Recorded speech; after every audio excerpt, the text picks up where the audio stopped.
명석이와 함께 명석해지는 시간, 명석한 알고리즘. 오늘도 수요일 아침 돌아왔습니다. 이제 뉴욕 증시 S&P 500을 중심으로 본격적인 불마켓 강세장에 돌입했습니다. 근데 뭐 며칠 전까지만 해도 경기 침체다 뭐다 해서 좀 불안하게 만들더니 갑자기 이렇게 쭉 타고 올라가니까 믿어도 되는 건지 아니면 좀 팔아야 되는 건지 좀 헷갈리시죠? 그러니까 현재 불마켓 찐인지 페이크인지 알고리즘을 따라 한번 알아보도록 하겠습니다. 자, 먼저 맨해튼으로 가보시죠. 황소가 드디어 나타났습니다. 황소가 포효하고 있다.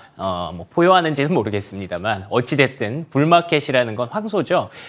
이제 베어마켓과 그 불마켓을 얘기를 저희가 합니다만 다들 아시는 대로 베어, 곰은 이제 이 사람이래 뭔가를 이렇게 공격할 때 이렇게 밑으로 치잖아요. 예. 그래서 이제 베어마켓의 하락장이고 불마켓은 황소는 이제 이렇게 뿔로 봤잖아요. 예, 그래서 상승이라는 뭐 다들 아시겠지만 그 깨알 상식 하나 알려드렸고요. 어쨌든 저점 대비해서 이제 20% 넘게 S&P 500이 올라오면서 드디어 우리가 그토록 바랐던 강세장에 들어왔습니다. 그런데 왜 이렇게 자꾸 의심을 하는 걸까? 우리만 의심하는 게 아닙니다. 미국의 3대 은행도 이렇게 의견이 갈립니다. 골드만삭스에서는 올해 S&P 500 4,500까지 갈 것이다. 원래 기존에 4,000선을 전망했거든요. 4,000선 이미 넘었기 때문에 진작에 수정했어야 하는 지표라서 수정한 거긴 하지만 어쨌든 여기서 끝나지 않을 것이다 라는 생각은 가능하죠. 그리고 두 번째로 모건 스탠리에서는 약세장 랠리 아직 끝나지 않았다. 기술적으로는 강세장에 들어왔지만 이거 뭐 계속 간다라고 할 수 없다라는 얘기고요. JP모건에서는 한술 더 뜹니다. 이거 지금 2008년 금융위기 이전 같다. 야, 이걸 보면서 저는 그 생각이 들더라고요. 이렇게 똑똑한 사람들도 이렇게 의견이 엇갈리는데 우리 투자자분들이 주식시장에서 돈 버는 건 정말 대단한 일이구나 라는 생각을 했습니다. 뭐 어쨌든 이렇게 의심하고 자꾸 고민하게 되는 이유는 앞서서도 말씀드렸지만 역시나 경기죠. 지금 실물 경기 계속 안 좋다는데 소비가 계속 침체가 될 거고 연말로 갈수록 경기가 계속 둔화할 거라는데 실업률 올라갈 거라는데 왜 지수는 이렇게 가는 걸까에서 출발을 하는 거지 않습니까? 지금도 마찬가지입니다. 뭐 지금 S&P 500이 강세장에 들어갔다고 하지만 여전히 경기 침체 우려는 유지가 되고 있거든요. 그럼 이 랠리를 어떻게 설명해야 되냐? 성장주가 다 한 거죠, 그냥. 예, 성장주 쏠림 현상이 보시다시피 빵플러스가 뭐 요즘 나스닥이 좋다, S&P 500이 좋다 이러지만 빵플러스 갖고 있었으면 거의 뭐 하늘을 날아갔습니다. 그리고 지금도 이렇게 성장주와 가치주 섹터의 이격도가 계속 벌어지고 있는 구간이기 때문에 성장주가 이만큼의 랠리를 주도했다라는 건, 특히 빅테크가 주도했다라는 건 의심의 여지가 없죠. 그렇다면 반대로 생각했을 때 만약에 지수가 여기까지다, 여기서 무너진다라고 가정을 한다면 이 성장주가 무너진다라는 가정이 들어가겠죠.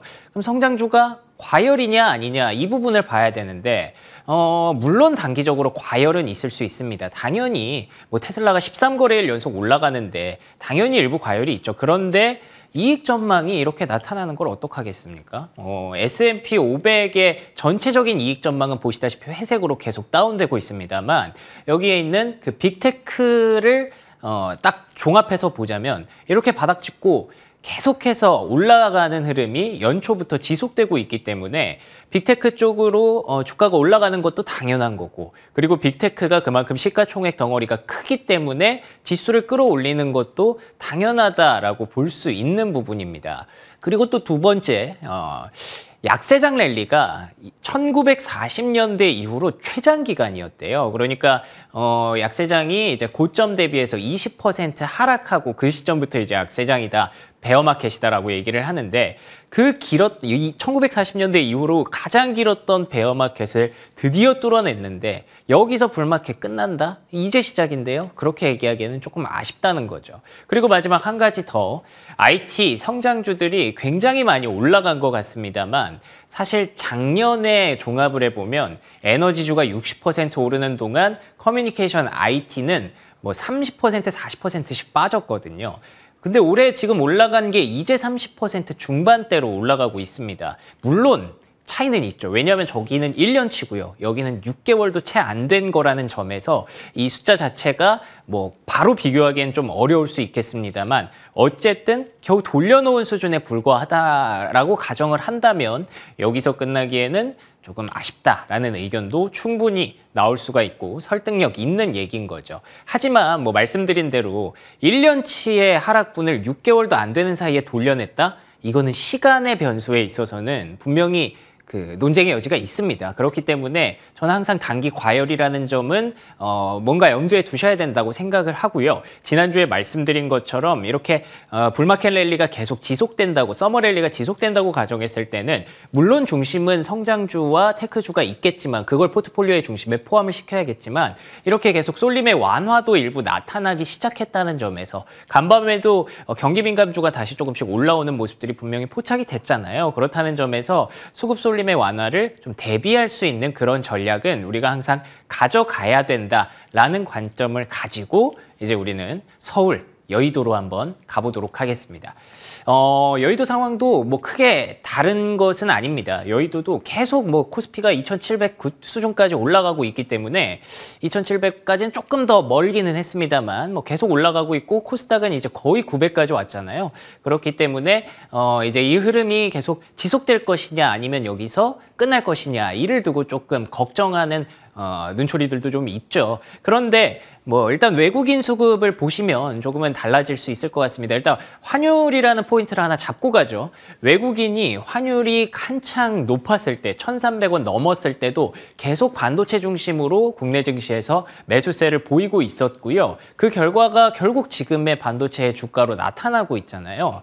그런데 이 환율이 1,300원일 때도 매수를 하더니 결국에는 그 결과 왜 그랬을까를 얘기를 해보니까 달러의 약세가 이어지고 있다 보니까 코스피가 최근에 물론 많이 올라온 것은 사실이고 부담감을 느낄 수 있는 부분도 있겠지만 달러로 환산한 코스피는 여전히 매력도가 좀 있다고 합니다. 결국 외국인들은 달러로 거래를 하겠죠. 국내 주식을 산다면. 그렇다면 달러로 환산을 해서 코스피를 볼 텐데 뭐야 아직까지 좀 괜찮네, 저평가네 라는 판단이 충분히 가능하다는 관점도 현재 나오고 있는 구간이고요. 그런데다가 원화까지 상대적 강세로 이제 조금씩 돌아오고 있잖아요. 물론 이건 달러가 계속 약세로 가고 있기 때문이긴 하죠. 왜냐하면 달러가 이제 뭐 금리도 동결된다고 하고 뭐 인하 가능성도 기대를 하고 있고 경기도 불안하다고 하니까 달러 자체에 대한 신뢰도가 조금씩 하락하면서 약세 압력을 받는 건데 반대로 이제 원화 같은 경우에는 강세, 상대적 강세를 또 보일 수 있는 부분이다 보니까 그렇게 된다면 환율적으로 외국인들의 수급이 계속 유입될 가능성은 점점 더 높아지는 거고요. 원화 강세를 어떻게 설명할 수 있느냐? 결국에는 이것도 이익이 뒷받침이 되고 있다는 점이 중요합니다. 이익이 없는 상승이면 계속해서 뭐 지금의 의심을 좀 할 수 있고 이게 페이크 아닐까라고 얘기할 수 있습니다만 이익이 어쨌든 돌아서기 시작했거든요. 물론 이거는 중요한 것은 12개월 포워딩입니다. 그렇기 때문에 요거라는 변수는 있겠습니다만 어쨌든 저 이익을 돌아서게 만든 그 12개월 이후의 전망치를 돌아서게 만든 건 역시나 투톱이죠. 반도체와 2차 전지고 앞서 말씀드렸던 모든 로직을 종합을 해도 결국에는 외국인의 수급이 코스피를 들어올리는 것이고 그리고 미국의 빅테크주와 관련 있는 종목들이 계속해서 수혜를 받는다고 가정했을 때 뭐 테슬라가 13거래일 연속 오르는데 2차 전지가 가만히 있지는 않을 테고요. 그리고 엔비디아가 다시 전고점에 도전하는데 반도체도 또 가만히 있지 않겠죠. 이익까지 돌아선다면 이 투톱이 계속 밀고 당겨주고 하는 흐름은 조금 더 이어질 가능성이 있지 않을까라는 긍정적인 관점입니다. 하지만 앞서 말씀드린 대로 이건 12개월 포워딩이라는 것이고 1년 뒤의 실적을 가지고 우리가 지금 얘기를 하고 있는 거기 때문에 중간에 이렇게 뭐 3분기, 2분기 실적이 발표되는 시점에 있어서는 분명히 덜컹거림은 있을 수밖에 없겠죠. 아직 뭐 반도체 실적이 최악이 안 왔을 수도 있습니다. 다음 분기가 최악일 수도 있고요. 계속 좀 뭐 적자가 더 확대될 수 있는 지금 현재의 국면은 그렇기 때문에 이 부분의 간극을 잘 메우기 위한 전략은 계속해서 우리가 준비를 해야 되고 언제 또 리스크가 닥칠지 모르기 때문에 그 부분은 뭐 만약에 너무 좀 테크주로 쏠림이 있다라고 하시는 분들은 항상 그런 거 좀 염두에 두셨으면 좋겠다라는 말씀을 꼭 드리고 싶네요.